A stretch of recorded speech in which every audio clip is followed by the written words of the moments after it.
The originator of marriage is who? It's God. It was not originated in any of these world religions. It's purely a design of the God of the Christians. And so marriage is not for non-believers. Marriage can never be for non-Christians. Marriage is not for atheists. It is not even for church-goers. It is not for nominal Christians. Marriage is for true converts.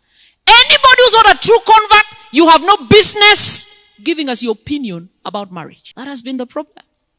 We are listening to people that cannot uphold the values that are godly ordained, that safeguard marriage. Get the point. Take a step forward.